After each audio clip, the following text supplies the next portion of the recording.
Education board ने एक नई नोटिफिकेशन निकाली है जिसमें उन्होंने तकरीबन 2311 जो पोस्ट्स हैं उनको एडवर्टीज़ किया है। यहाँ पर ये जो पोस्ट्स निकली हैं मुख्तलिफ डिपार्टमेंट्स में रहेंगी। इन पोस्ट से रिलेटेड जो आपको इम्पोर्टेंट इन्फॉर्मेशन है वो मैं आपको यहाँ पर आज प्रोवाइड करने जा रहा हूँ कि इनका जो सिलेबस है वो क्या रहेगा या इनकी जो क्वालिफ़िकेशन है वो क्या रहेगी। तो वीडियो पे एंड तक बने रहिए। वीडियो को स्टार्ट करने से पहले आपसे रिक्वेस्ट करना चाहूँगा कि अगर आप चैनल पे नए हैं तो चैनल को सब्सक्राइब करें और साथ में बेल आइकन ज़रूर प्रेस करें। वीडियो अगर अच्छी लगे तो वीडियो को लाइक करने के साथ साथ शेयर ज़रूर करें। दोस्तों, जैसा कि मैंने इससे पहले प्रीवियस वाली वीडियो में कहा था कि ये जो पोस्ट्स निकली हैं मुख्तलिफ डिपार्टमेंट्स में निकली हैं, जिनमें जनरल एडमिनिस्ट्रेशन डिपार्टमेंट में 52, रेवेन्यू डिपार्टमेंट में 528। इसी तरह अगर हम बात करें health and medical education department में 1444 वैकेंसीज़ हैं। और इसी तरह अगर हम बात करें कोऑपरेटिव डिपार्टमेंट में 256, floriculture gardens and parks department में 4 और इसी तरह department of law justice and parliamentary affairs में 21 है और डिपार्टमेंट ऑफ स्किल डेवलपमेंट में 6 वैकेंसीज़ है। और ये इस तरह 2311 वैकेंसीज़ टोटल हैं। और यहाँ पर मैंने आपको सुबह ये भी बताया था कि ये जो डेट है इनकी कमेंसमेंट की, यानी आप कब से इनको ऑनलाइन सबमिट कर सकते हैं, तो स्टार्टिंग डेट जो है वो 12 अप्रैल से है और जो लास्ट डेट रहेगी इनको सबमिट करने की वो 12 मई को रखी गई है। तो यहाँ पर अब मैं आपको बताना चाहूँगा कि इनकी जो क्वालिफ़िकेशन है वो क्या रहेगी। तो दोस्तों, यहाँ पर ये याद रखें कि चूँकि ये जो पोस्ट्स हैं मुख्तलिफ डिपार्टमेंट्स में निकली हैं,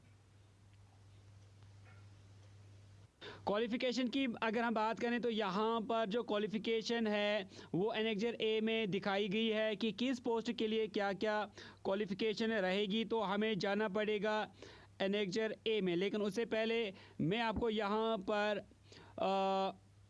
एज लिमिट के बारे में बताना चाहूँगा कि जो एज लिमिट है इन पोस्ट्स के लिए, तो ओपन मेरिट के लिए आपको 40 साल रखा गया है, शेड्यूल्ड कास्ट के लिए 43, एसटी के लिए 43, आरबीए के लिए 43, एएलसी के लिए 43, ईडब्ल्यूएस के लिए 43, पीएसपी के लिए 43। इसी तरह अगर हम बात करें सोशल कास्ट के लिए 43, फिजिकली चैलेंज्ड पर्सन के लिए 42, एक्स सर्विसमैन 48 और गवर्नमेंट सर्विस या कॉन्ट्रैक्चुअल एम्प्लॉयमेंट के लिए 40 एज रखी गई है। तो अगर हम सिलेबस की बात करें इन पोस्ट्स के लिए क्या क्या सिलेबस रहेगा, तो यहाँ पर क्लियरली कहा गया है कि सिलेबस जो है वो इन पोस्ट्स के लिए अलग से अपडेट किया जाएगा। यानी आपको इन पोस्ट्स के लिए जो सिलेबस है उनका थोड़ा सा इंतज़ार करना पड़ेगा, जो JKSSB तय खुद करेगी और उसके बाद सिलेबस जो है वो अपडेट किया जाएगा। तो जो ही सिलेबस अपडेट होता है तो मैं अकॉर्डिंगली आपको अपडेट कर दूंगा। तो यहाँ पर अब हम बात करते हैं पोस्ट्स जो हैं और उनकी क्वालिफ़िकेशन से रिलेटेड। तो दोस्तों, ये है आपके पास एनेक्जर ए, इस नोटिफिकेशन का ये पेज नंबर 17 पे आपको मिलेगा। तो यहाँ पर आप देख सकते हैं ये बहुत ही बड़ी लंबी चौड़ी एक नोटिफिकेशन है जिसमें तकरीबन 157 पेज है और इनमें अलग अलग पोस्ट्स के लिए अलग अलग जो क्वालिफ़िकेशन है वो यहाँ पर रखी गई है। तो अगर हम एजुकेशन की बात करें तो यहाँ पर अगर हम एग्जाम्पल के तौर पर health and medical education department की बात करें, जो GMC जम्मू की जो पोस्ट्स निकली हैं, आर्टिस्ट की अगर हम बात करेंगे तो यहाँ पर आर्टिस्ट की जो सैलरी है वो 35,800 से लेकर 1,13,200 की रहेगी। और यहाँ पर अगर हम एजुकेशन क्वालिफ़िकेशन की बात करें तो यहाँ पर इन्होंने 10+2 लिखा है और अब qualification with minimum 2 years diploma degree in fine art from recognised university. तो इसी तरह मुख्तलिफ जो आगे पोस्ट्स हैं तो अलग अलग पोस्ट में आप क्लियरली देख सकते हैं कि अलग अलग पोस्ट की जो है अलग अलग क्वालिफ़िकेशन यहाँ पर इन्होंने मांगी है। तो यहाँ पर चूँकि मैंने ये पहले ही कहा है कि ये जो नोटिफिकेशन है 157 पेज की नोटिफिकेशन है, तो आप यहाँ पर क्लियरली देख सकते हैं। तो इन शॉर्ट में आपको यहाँ पर ये कहूँगा कि यहाँ पर जो मुख्तलिफ पोस्ट्स हैं 8th 10th 12th ग्रेजुएशन, आपका मास्टर्स, पीजी और डिप्लोमा जो है ये यहाँ पर क्राइटेरिया रखा गया है अलग अलग पोस्ट्स में। अब आपको ये देखना है कि आप किस पोस्ट के लिए एलिजिबल हैं, तो ये आपको यहाँ से चेक करना होगा। जैसे यहाँ पर अगर हम देखें तो यहाँ पर ग्रेजुएशन रखा गया है, तो इसी तरह अगर हम नेक्स्ट देखें यहाँ पर 10+2 रखा गया है। और इसी तरह यहाँ पर अगर हम इस पोस्ट की बात करें, यहाँ पर मिनिमम क्वालिफ़िकेशन जो है मैट्रिक रखा गया है, जो कि health and medical education GMC Jammu जो कि कारपेंटर है, तो इसके लिए मिनिमम रखा गया है 8। और इसी तरह जो मुख्तलिफ पोस्ट्स हैं उनके लिए अलग अलग डिप्लोमास, कहीं पर आपका पीजी मांगा गया है, कहीं पर ग्रेजुएशन, कहीं पर 10+2 या कहीं पर 12th या कहीं पर 10th या कुछ पोस्ट्स में 8th पास ही रखा गया है। तो यहाँ पर आप जो हैं आप ये खुद चेक करेंगे नोटिफिकेशन कि आप किस किस पोस्ट के लिए एलिजिबल हैं।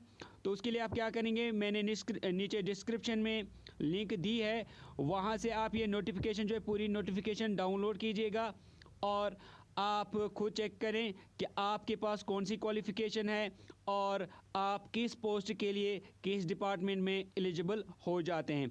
रही बात इन पोस्ट्स को अप्लाई करने की, तो अप्लाई तो आपने अगर नहीं आता है तो मैं अगेन उसके लिए मैंने वीडियो बनाई है कि आप किस तरह अप्लाई कर सकते हैं। तो उसके लिए आपको क्या करना पड़ेगा, आपको ssbjk.org.in पर लॉगिन करना होगा। वहाँ पर आपको अपना अपना प्रोफाइल बनाना होगा, या अगर आपको पहले से ही बना है तो आपको वहीं से डायरेक्टली अप्लाई करना होगा। लेकिन अगर आपने नहीं बनाया है तो आपको ssbjk.org.in से अपना प्रोफाइल जो है वो बनाना होगा। तो वो किस तरह बनाते हैं इसके लिए मैं अलग से एक वीडियो बनाऊंगा अगर आपको नहीं आता है तो यहाँ पर आप ये पोस्ट्स देख सकते हैं। तो मेरे ख्याल से अच्छा यही रहेगा कि आप नीचे डिस्क्रिप्शन में जो लिंक दी है उस पर आप क्लिक करें और ये जो लंबी एक नोटिफिकेशन है उसमें आप खुद चेक करें कि आप किस पोस्ट के लिए एलिजिबल हैं। तो दोस्तों ये थी एक इंफॉर्मेशन, ये जो नए पोस्ट्स निकले हैं 2311 पोस्ट्स की। तो जो सिलेबस है, अगेन मैं फिर से कहूँ कि सिलेबस अभी इनका नहीं आया है। सिलेबस जो है JKSSB ने कहा है कि इसके लिए सिलेबस अलग अलग निकलेगा अलग अलग पोस्ट्स के लिए, तो उसके लिए आपको वेट करना होगा। और इन फॉर्म्स के लिए जो आप अप्लाई कर सकते हैं वो आप 12 से कर सकते हैं, यानी 12 अप्रैल से। अभी जो एप्लीकेशन जो लिंक है यानी अप्लाई करने की लिंक वो अभी आपको अवेलेबल नहीं मिलेगी, उसके लिए भी आपको वेट करना पड़ेगा। तो दोस्तों ये थी एक इम्पोर्टेंट अपडेट JKSSB के हवाले से, जो उन्होंने रिसेंट जो एडवर्टीज़मेंट नोटिफिकेशन निकाली है 2 ऑफ 2021। तो उम्मीद करता हूँ कि वीडियो अच्छी लगी होगी। इसी तरह लेटेस्ट अपडेट्स और इन्फॉर्मेशन और वीडियोस के लिए हमारे साथ बने रहें। तो हमारे साथ बने रहने के लिए और इसी तरह नोटिफिकेशन पाने के लिए चैनल को सब्सक्राइब करें और बेल आइकन भी ज़रूर प्रेस करें।